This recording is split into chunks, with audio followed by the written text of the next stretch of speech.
This year's Azerbaijan Grand Prix had a thrilling outcome, with a collision that generated controversy and sparked debate among Formula One fans. In one of the most contested scenarios of the season, Sergio Pérez and Carlos Sainz were the protagonists of an incident on the penultimate lap of the race, which ended up taking both from the fight for the podium. Baku's streets, known for their challenging layout and unexpected twists and turns, once again delivered a dramatic ending that left everyone puzzled and, of course, divided over who should be the culprit. The collision happened when the two drivers, in a close dispute for third place, were coming out of turn 2.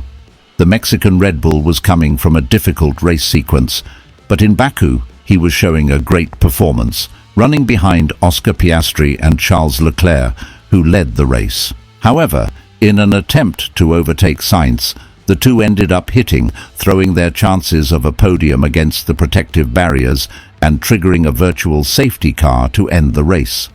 Christian Horner, head of Red Bull, did not hesitate to blame the Spanish driver.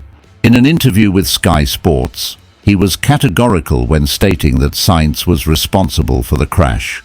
"It is very disappointing. Sergio deserved much more today. He was racing a big race, and looking at the replay, it's clear that Carlos started to dodge, which eventually caused the accident," said Horner.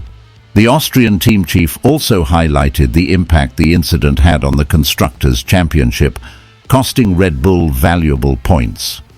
Helmut Marko, a consultant for Red Bull and always an incisive voice, reinforced the criticism. For him, Sainz had no justification for the maneuver he did.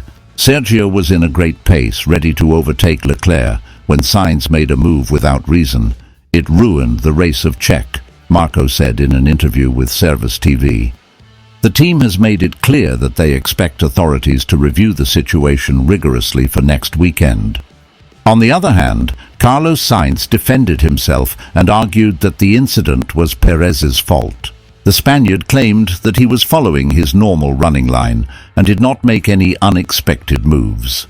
"I was in my path, did nothing different.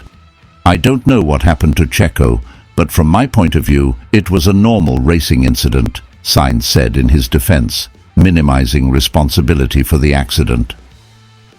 The third-place race was so intense that in the end, George Russell inherited the podium position.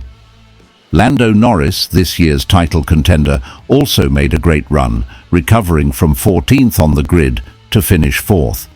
With the collision between Pérez and Sainz, Ferrari and Red Bull missed a crucial opportunity to add important points. What do you think of this situation? Was it really Sainz's fault? Or could Pérez have avoided the incident? Leave your comment on this controversial collision, and don't forget to sign up for the channel to stay up to date with the next updates and reviews of Formula One.